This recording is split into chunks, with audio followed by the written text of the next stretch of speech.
Hey, what is up, everybody? Welcome to Rats on Film, the show where a bunch of film rats talk about and rank movies. Happy holidays. Today on the show, we are doing our holiday special, celebrating some holiday specials, all done by Rankin and Bass. On the show today, I have Jordan. Hello.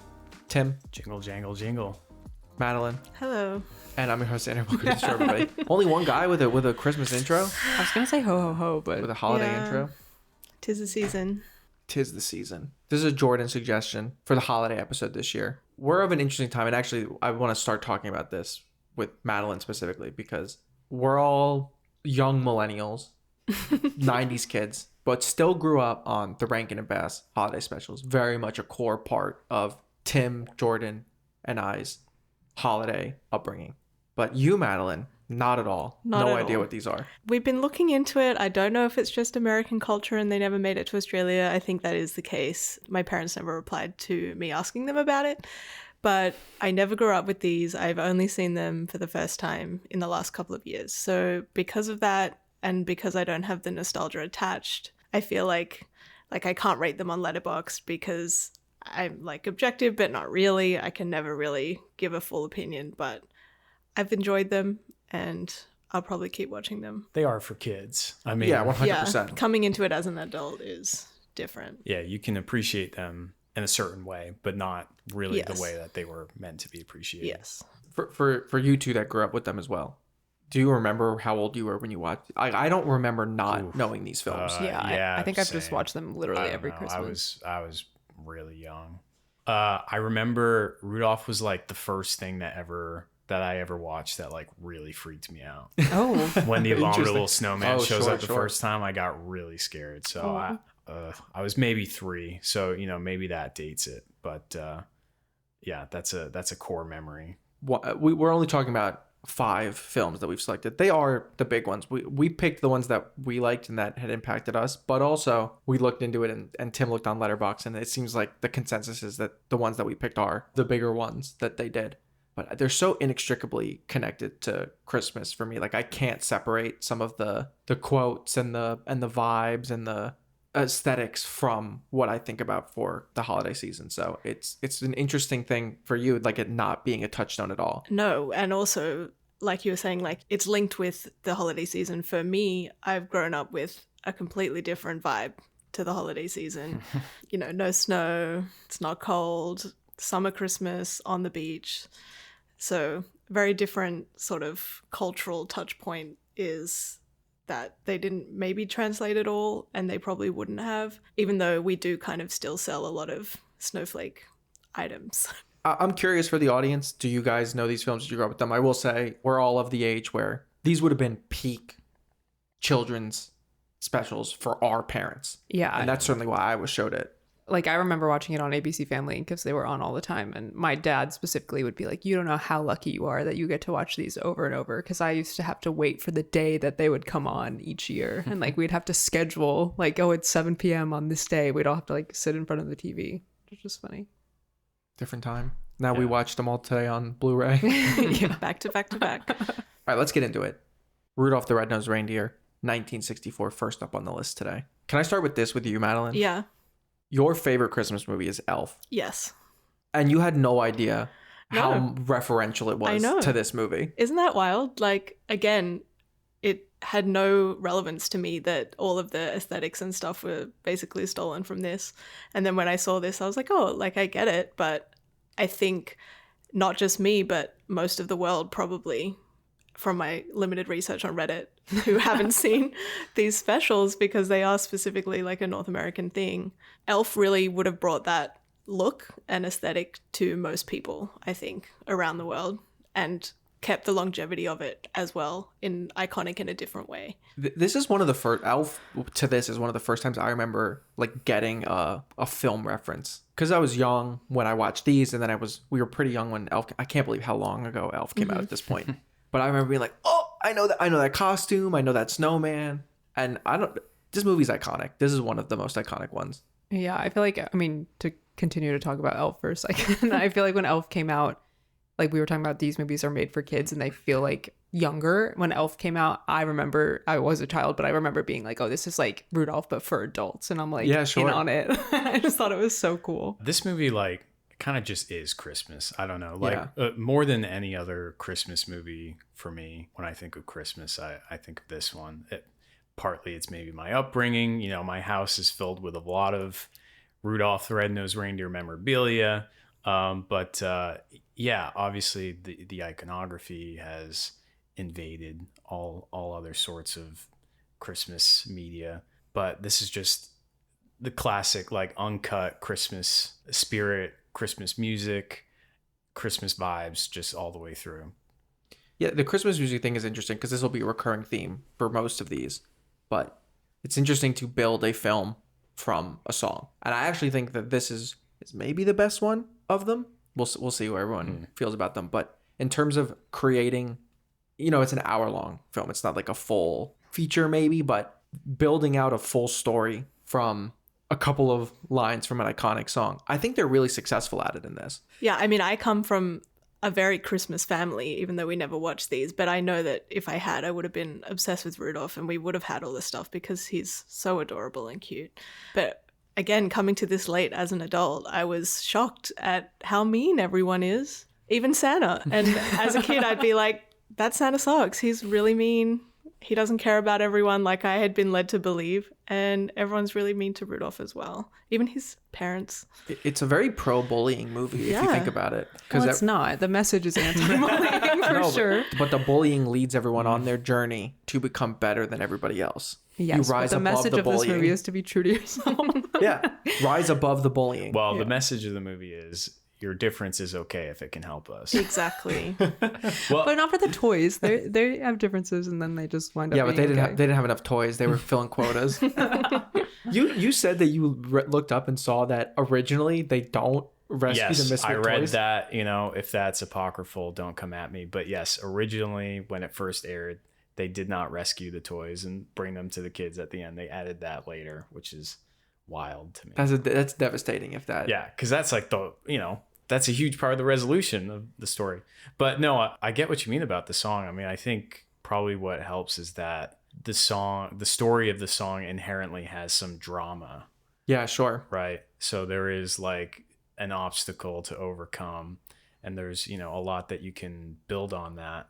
But, they do a great job of not just the Rudolph story, but Hermie, is a huge part of this too.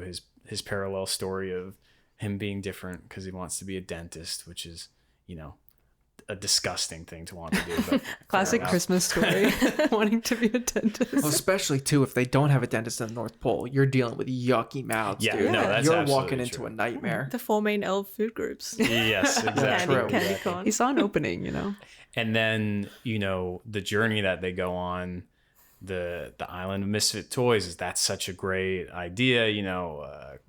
That's become iconic in its own way. And then Yukon Cornelius and the Abominable Snowman, like every aspect of this is just, perfect and memorable. I mean, yeah, I do love that. Like, this is a story that's fully set in the North Pole with all these, fantastical, elves and Santa and reindeer and stuff. The only human character in this, you would think usually if it's a story about fantastical people and there's one human character, they're like the straight man. Yeah.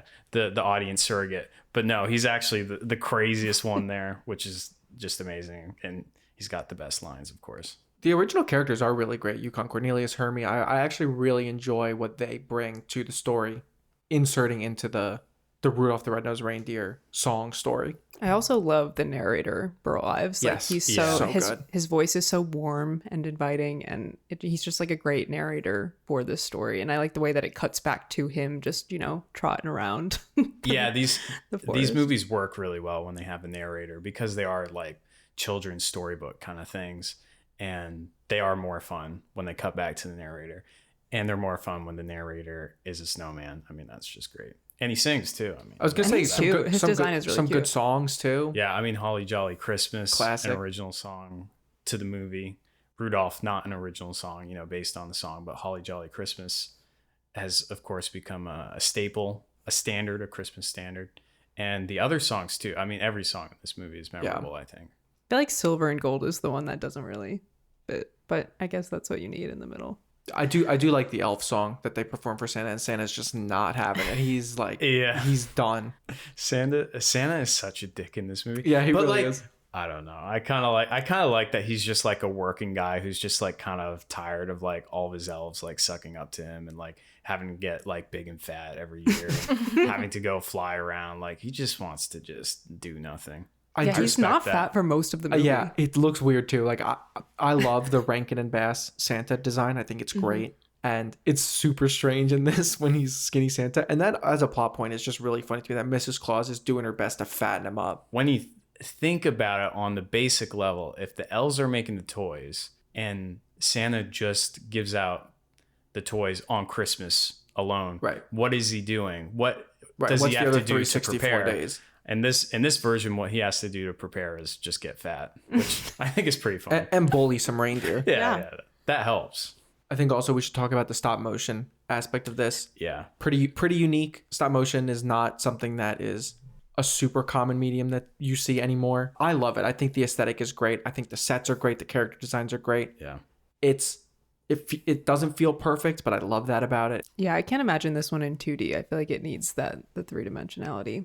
And like obviously we've seen Elf, so you can kind of see it in a live action, adaptation. But I think specifically 2D probably would have been the alternative at this time. I don't think they were doing live action reindeer. Yeah, probably not. So I feel like this one is a really good example of it, 3D being better than 2D for the story and for the characters. Yeah, the details and the design really hold up and it looks beautiful. And that's just, I think, another reason why it has held on for so long and some of the others maybe haven't, because especially on the Blu-ray that we were watching, like you can see the little felt and the fur and everything looks amazing. So the designs and the work that goes into it really shows. And I think that really makes it such a special thing to watch.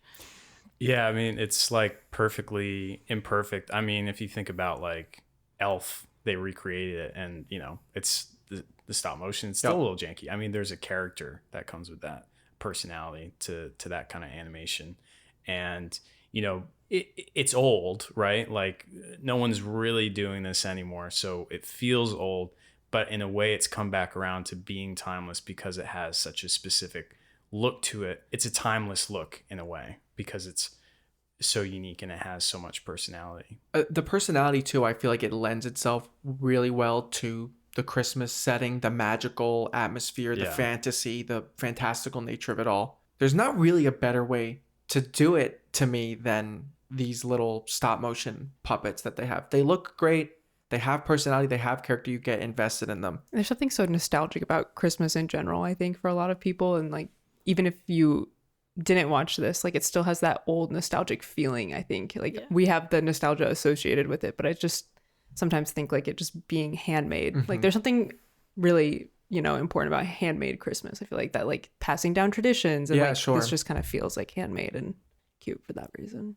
Yeah, the handmade charm. It's very cozy. I mean, you can like kind of tell that it's being shot on these small little sets. It's very storybook kind of feel. Yeah, definitely. Like these little dioramas that you're looking at. You know, another thing I love too is the snowflakes, which are hand-drawn animation.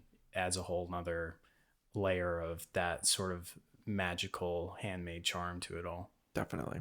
All right. Started on the top easily. Yeah. No questions. Next up on the list, Frosty the Snowman, 1969. Just talking about the fact that this one was awesome for the stop motion. The only one on the list today that is not stop motion animated. This is 2D animation. Yeah. I still quite like the art style that they've gone for here. Yeah. I mean, nothing wrong with 2D animation. Obviously, the Rankin Bass look is that we associate with them is the stop motion. So it feels kind of weird in retrospect, I guess, to look at this and see the 2D animation. But it's a choice that they made, and that's okay. But yeah, to me, it doesn't have that same kind of diorama kind of charm. Yeah, definitely not. Yeah, I think this one also being shorter than the other ones, it makes it feel almost more like a direct to DVD sequel to the, like it doesn't feel like a full feature production. It feels more like, you know, the spin-off that you would see like that with half the budget later on. I think the character designs are really good. I think Frosty himself is really cute, but I just think the story is just not as full as some of the others. You said when we were watching it, you were like, damn, that's impressive technique to get legs on a snowman without it collapsing. That's hard. I tried to do it when I was a kid. I was never able to make a snowman with legs. Yeah, there's a reason why it's sort of a pyramid. It's usually a ball on ball on ball. Yeah. Well, this is another one based on a song. Yes. I guess the song maybe doesn't have as much story to it as Rudolph does, or maybe they couldn't find those sort of subplots and things to beef it up. So yeah, they went with a shorter run time, which I think is fine. It's good that they didn't try to extend it longer. Yeah, for sure. But yeah, maybe it doesn't have as many things that attach you to it. It's definitely a song that doesn't lend itself as well to, well, you said the drama of Rudolph is sort of inherent in what the story of the song is, whereas this is just, let's have a fun little time with Frosty. They introduce a magician to be the villain. He wants his hat back. It makes sense. I like the magician. Yeah. It's kind of fun. It's kind of like a chase movie, basically. Yes. But that's kind of fun. I think it's very standard, but works well. Frosty's fun. Frosty's likable. You want him to not melt. Yeah, I mean, Tim being afraid of the abominable snowman, I feel like the image of Frosty melting and Karen's just like weeping into her own reflection is brutal. Yeah, that's a memory that I have from being a child and just being deeply devastated. In a random greenhouse in the Arctic. Yeah, so sad. Now, Melon, I'm sure that you knew the song at least. Yeah. But did you know about this animated movie at all? No, and again, coming to it as someone who's just watching them, I feel like for me, the style and the look of the stop motion ones are what I have unique. come to know as more unique and classic about looking into them and caring about them. So to be honest, this one, it's fun. And yes, the image of this Frosty fully dying is crazy, but it's kind of in my brain and then wiped immediately. I've seen it twice. Yeah. It feels more like a music video than like a film to me. Yeah. It feels like an animated version of the song for the first half of it. The police officer telling them to stop. You're like, oh, cool, a visual representation of what I've always heard in the song. Then you get to the let's get on the train. Ice cream in the train car seems pretty cool, but yeah, it's low coldy in there. Sledding on Frosty seems fun, but that really is sort of the extent of what you're getting out of the you wonder movie. if maybe they were like, wow, a living snowman. Let's think of all the fun things a snowman could do. And then they're like, I guess he could sled. I don't know. Well, I think going back to comparing it directly to Rudolph, I love the added characters. Like obviously the Rudolph character, he grounds the movie. Santa being there, those things are the core and the heart of the movie. But Yukon Cornelius and Hermie and the Misfit Toys, those additions elevate the source material as it was, the song being the source material, whereas they don't really even go for additions in this one. It pretty much just is the song. The movie itself also is not very Christmassy. It doesn't have those sort of cozy, nostalgic Christmas holiday vibes that Rudolph does. So it's kind of just, this small little story. Yeah. It's fun, but yeah, it is what it is. Yeah, not an all-time favorite, but yeah, I feel like it's worth watching. I feel like in my memory, like as a kid, I know I watched this, and like, if I were to name off the top of my head some Christmas movies, I'd probably name this one. But then like if I actually tried to dig in and think about like my actual attachment to the movie itself, I don't know if I have much. It's not one that I would seek out rewatching. Like I do think that the Rankin and Bass Christmas movies are really iconic and really special to me, and they are things I do go back to and watch. I was going to talk about this in the beginning, I forgot, but weirdly you were saying before we recorded about how you don't even know how many times you watch these movies. Yeah. Christmas movies in general have a really weird distinction of being a lot of people's most watched movies, because what other movies do you have a reason to rewatch every year? Obviously people have their favorite movies that you go back to, but most people have family traditions and things that they return back to every year. And if this is a part of it, or any Christmas movie is a part of it, minimum you're watching it once a year, let alone when you're a kid and you're rewatching stuff over and over and over again. So I've seen these movies so many times, but Frosty's got to be the one I've seen the least, besides the one I'd never seen on this list today. All right, so everyone wants to put this above Rudolph, correct? No. Yeah, that sounds about right. No. Yeah. I mean, they were starting off on the wrong foot because Rudolph is just a better song anyway. Yeah, that's true. That is true. I've never really liked Frosty the Snowman, and I never listened to it, and it never had anything to do with me. So, what do you mean you weren't building snowmen out of sandmen? yeah, some people do. A little carrot in the sand. Next up on the list, Santa Claus is Coming to Town, 1970. Another song. Yeah, another song. This one's a banger. The song is a banger. So. Yeah, it is. The song's a banger. A lot of great versions of the song. Mm-hmm. Springsteen, of course, probably the best. A classic. But what's interesting about this song is this isn't even really a story song at all. No. So kind of this is a fully original story. Yeah. My first note is that this movie walks so that Klaus could run. We talked about Klaus last year. It was on the Blind Rank. Love that movie. And I love the idea of the Santa origin story. I think that's great. I think something that is this universally agreed upon legend by kids and this magical backstory of this guy who he knows who's good, he knows who's bad, he brings you presents, he flies on magic reindeer. I love seeing an interpretation of where does that come from, and from a kid's perspective, and trying to be like every kid asks their parents, oh, how does Santa do this? How does Santa do that? I think that something like this is really great and really special. Oh, here's a version of the history of Kris Kringle. Yeah, I love that. And I love that we talked about it with class last year, the idea of just like collecting the pieces of the Santa lore as the story goes on, so that kids, when they're watching it, like you said, it's expanding the lore. It's saying like, oh, that's why he laughs like that. Oh, that's why he comes on this day. That's why he wears the red suit. All of those kind of things like bring it together to be a really special, not just a story, but it becomes more real.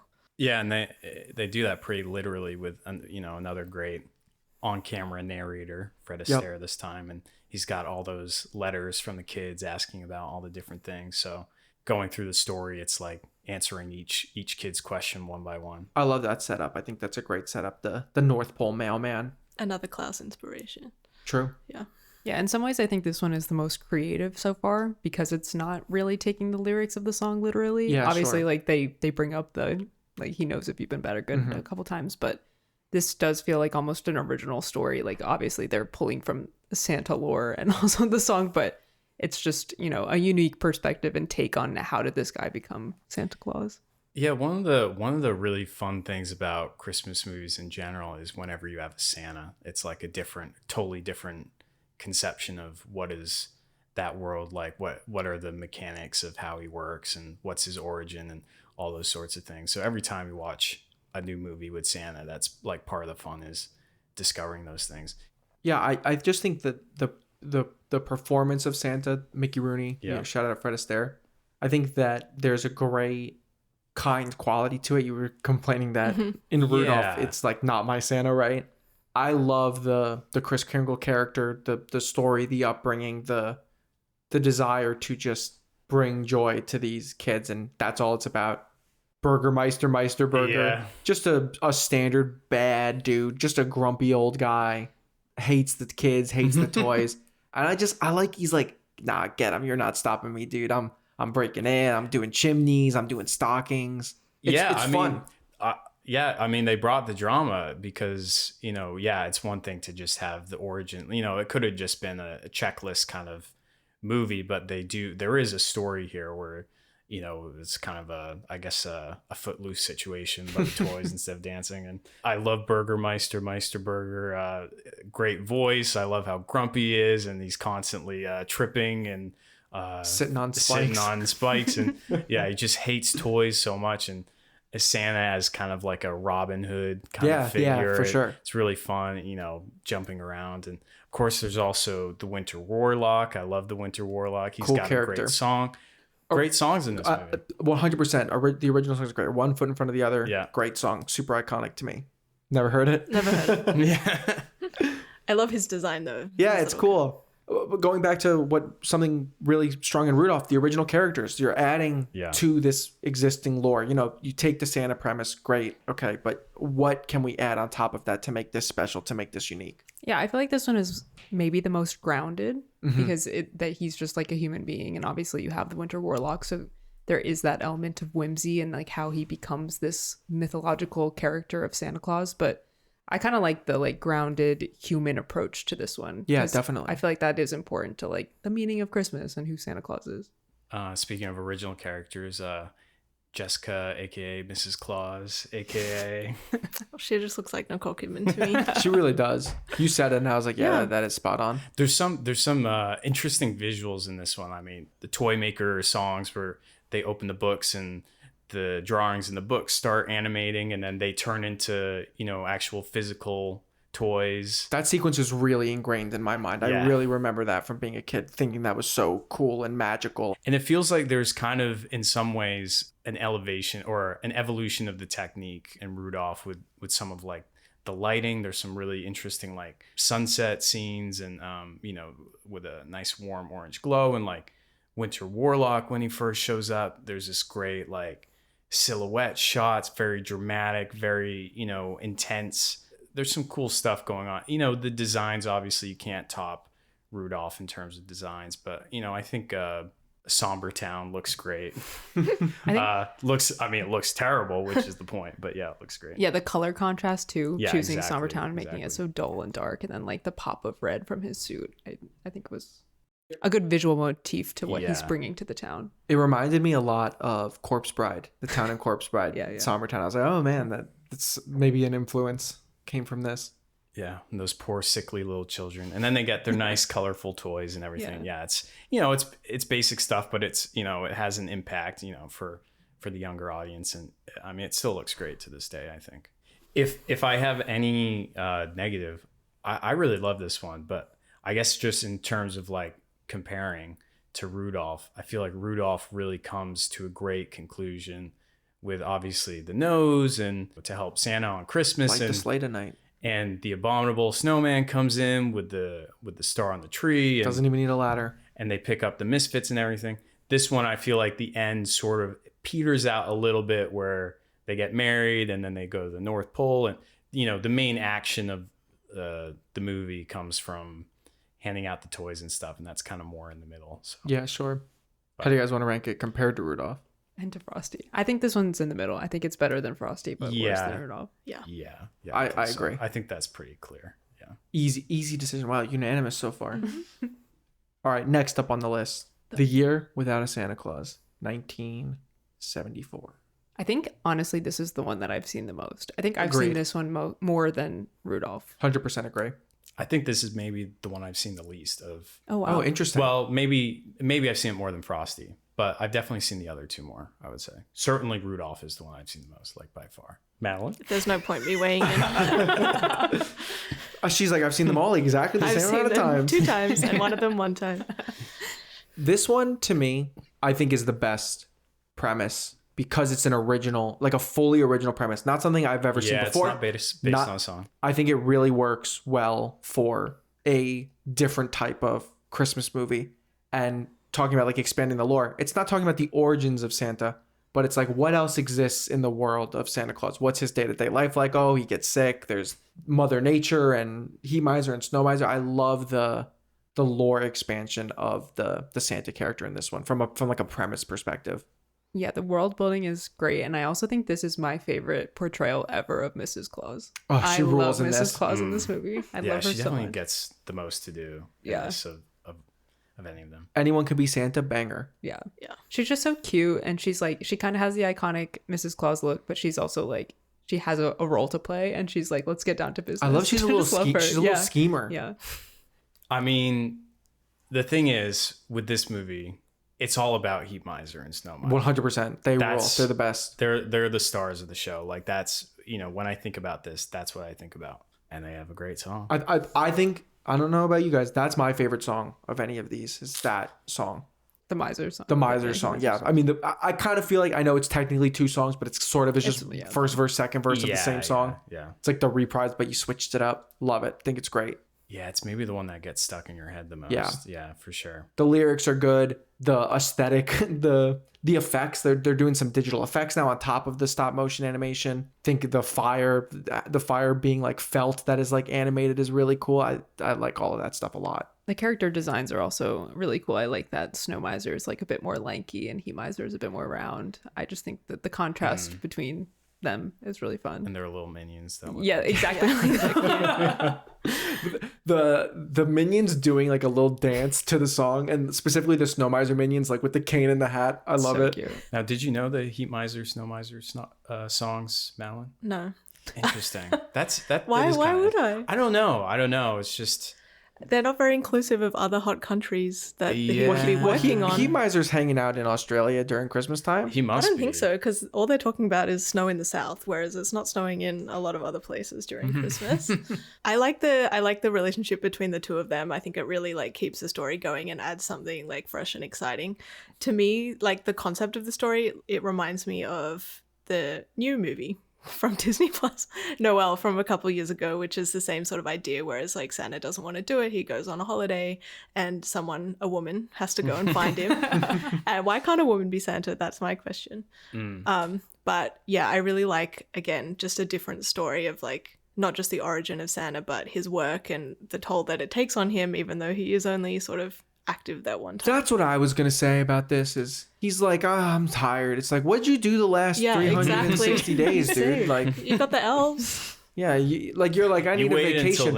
You had a vacation, I think, since the 26th of last year. Now I get you're sick, but I think it's so funny that all the kids in this universe are like, oh, Santa's sick. Okay, we'll bring the spirit of Christmas. And then there's that one girl who's like, I'm gonna be sad though. Yeah. And Santa's like, oh no. She gets him. She knows. Yeah. A little tear. Santa's a pushover for a little girl crying. Yeah, Blue Christmas. That's that scene, isn't it? Yeah. A good incorporation. The thing too, talking about another modern movie, going back to Elf again. It is a similar premise to that of like the Christmas spirit is lost from the world. Kids don't believe anymore. People are not treating each other with the same kindness. And how do we bring that back? And I do like, we talked about the Snow Miser, Heat Miser thing. I think that is the standout, but from the device of like, hey, I don't believe in magic anymore, but if you could make it snow in Dixie, maybe I'll believe in magic. And performing that Christmas miracle via talking to these two weather meisters and making them come to a compromise and letting people believe in a little bit of magic again. I do really like that. And like you said too, the kids then turning around and going, oh, well, no one ever thinks about Santa. Like, let's do something for him. He's doing something for us every single year. I think there's a lot of good heart in this one. It does have, this is a pet peeve of mine when people don't believe in Santa in worlds where Santa exists. It's fully real. Because I just don't know how that works in terms of Santa giving gifts and they're like, nah, who's our like parents, if the parents dude? aren't doing it, they know they're not doing it. So yeah, I don't get that. Who do they think is doing it? That's fine. You roll with it. I will say, if I'm going to be more critical, I kind of don't think it's that interesting until they get to Heat Miser and Snow Miser. Like the stuff in Southtown, I'm kind of like, yeah, it's cute. It's fine. It goes on a little long for me. Some of those songs aren't as interesting to me as the original songs in Rudolph or Santa Claus is Coming to Town. Maybe if this was like a Frosty length, I would be like, amazing, banger, perfect. Yeah, I think that's it's definitely a little bit slow to start. But I think once you get into the meat of it and what the story's actually going to be, of how they're going to get people to believe again, not necessarily how they're going to get Santa to go back to work. Yeah, I feel like you could honestly cut out Jingle and Jangle going and then also Vixen getting taken by the dog pound. Like if you tightened all of that and Santa just went, it would be like, I think maybe if they concise. realized like how popular the Snow Miser and Heat Miser were going to be, maybe you would have gotten to that immediately, and then the whole movie would have been about those two guys. Like that would have been great, I think. Yeah, I also feel like the Southtown just being a town kind of, at least for me as a kid, like was relatable because it was just like a town like mine. Like I don't live in, a gray town. Like I just live in like a normal town. Yeah. So it's a bit more relatable for you as a kid to be like, oh, believe in the spirit of Christmas. Yeah, that's fair. Yeah, I like the messaging a lot in it. I think it is it's a unique holiday vibe, but it is still a holiday vibe, and it has a nice heart to the middle of the story. What do you guys want to rank Give It Out of Santa Claus? I probably am coming out with a hot take, but this one is my favorite. I like it better than Rudolph. That's crazy to me. I'm almost putting it at the bottom. Like to me, this is Frosty level. There are definitely things I like more about this one. I like, the stop motion in general. Obviously the Heat Miser, Snow Miser song is a classic, but it just doesn't do much for me. So I don't know. I'll have to think about whether it goes above or below Frosty. Madeline? I think third for me. Third for you? Yeah. I'm with Jordan. I would put it on the top. This is my favorite. I don't know, something about this one really sticks with me. I think it is largely due to the Heat Miser, Snow Miser thing, but I think that I love the the uniqueness of this one. And yeah, I love the Heat Miser, Snow Miser, but something about this one, I just love the Santa and Mrs. Claus. I think I like this portrayal of Santa the best out It's of all my of favorite them. as well, He's just so nice. I don't know, there's just something so warm and inviting about him. he's also got killer style, dude. That fit that he gets on to go down and save Jingle and Jangle and Vixen. Yeah, I don't know. I mean, it probably ends up in the same place. Yeah, I think either so. Either way I put it. So Second. Yeah, I think it's going to go second. second. Yeah. All right. Fair enough. All right. Last up on the list for a Rankin and Bass holiday specials episode, Jack Frost, 1979.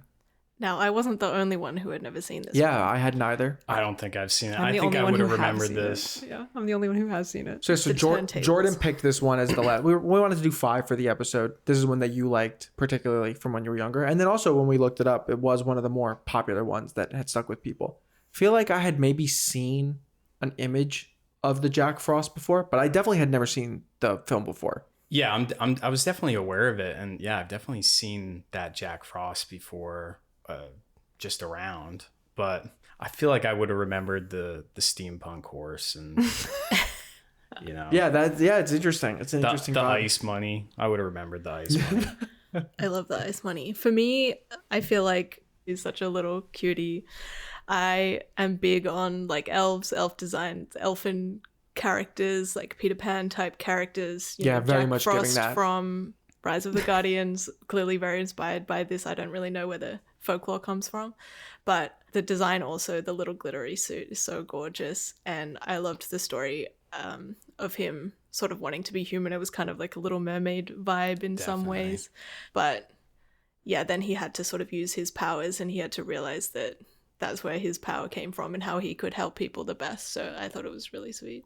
Yeah, the heart of it is really good in this one. The story is a little bit bizarre in a lot of ways, but I think the heart is really strong of just he really wants something. The whole mission, the whole movie is him trying to achieve something, and he realizes that in order to help the person that he loves and the people that he cares about, he has to give up on having exactly what he wants to be the best person he can be for them. And it's a very selfless act, and it's a very in the spirit of the Christmas season, and in exchange for that sacrifice, he's made a little deal with this groundhog, and he gets a little bit of extra winter time to hang out and watch over the people. I like that. I like the groundhog narrator. We're talking about narrators in this one. Yeah. I think, pardon me, Pete. Pardon me, Pete. Good character. Like him. Like his design. Yeah, it's funny that you were like, oh, for the Christmas spirit, because this honestly is more of a Groundhog Day movie. I was about to for say, sure, like, for it's sure. not super Christmas tide, but Definitely it has not. like that wintry vibe. But yeah, I think it was quite creative and interesting to like incorporate that other very American holiday. They had, the Christmas song where they give each They're other dreaming their of- dream gift. Brutal. The dude. saddest thing, Brutal. but Like, they're so which- happy about it. all of the towns in these are really devastating, but that scene I think just cemented that this would be the absolute saddest town to live in. Oh my god. Speaking of brutal, I think that this has one of the most brutal friend zonings I've ever seen. when Jack Frost has Crazy given up work. his humanity to freeze over the castle so that the town doesn't get destroyed by 1,000 Knathans. Knights. Knights called Knathan. When he's done that, and then they're talking about him, and she's like, "Man, I really miss Jack Snip. He was a really good friend." You're like, "Ugh!" he died somewhere. He felt that. Like that hit. Good for her. She found love. She didn't know him shit, But she does love him. But she does which love is him, important. just in a different way as a Well, friend. she Loves loves Mustard. Jack Frost, not Jack Yeah. Snip. But that's who he really is, and she Yeah, loves who he that's- really is. yeah. Yeah, exactly. There was a lot to like in this. I was surprised actually by how much I like this one. There's a lot of fun elements. The ice money again. I love the ice money that they have to find a completely separate financial economic system. Yeah, because Kubla Kraus is stealing all their money. I Because love he can smell it. Kubla Kraus is a great character. I don't know where they came up with that. He's The ruling fact with an that iron fist. the fact that no human or animal can stand him, so he had to create a steampunk horse and these clockwork mice and Dude, why weren't they rats? knights and everything. That's a great villain. Lots of fun stuff. The knight fighting the clockwork knights. That's a fun little moment, and I do like it actually is kind of a compelling love triangle that, you know, maybe gets resolved a little too quickly, but it's an interesting idea. Yeah, things kind of wrap up in a bit of a weird way, maybe. Yeah, the villain just gets blown out the window and he's like, I got a house. You're like, okay. But a lot of the setup is really cool. You know, I like Jack Frost and Father Winter, who's, you know, sort of the King Triton figure, but, you know, he's kind of nice about it. He's like, yeah, I'll give you a year to find a house, a horse, a sack of gold, and a wife. You know, that's kind of nice of him. Essentials. Yeah, the essentials. You know, things that are very easy to find in a year, I'm sure. I'm sure we can all relate. You know, I have some of those things, I guess, but I'm a wife. Yeah. One, I guess. I'm 1 in 3. Yeah, I have one. I don't know if I need the horse, but some gold would be nice. The gold. Where's my sack of gold? I've got a horse on a stick, like one of those that kids ride, called Jerry. So does he count? Yeah, more fun world building here too, with like the snow and the sleet, making and the snowflakes from scratch. Yeah, I love that in all these movies, that they just like expand on, you know, the world that we live in. Beautiful really again.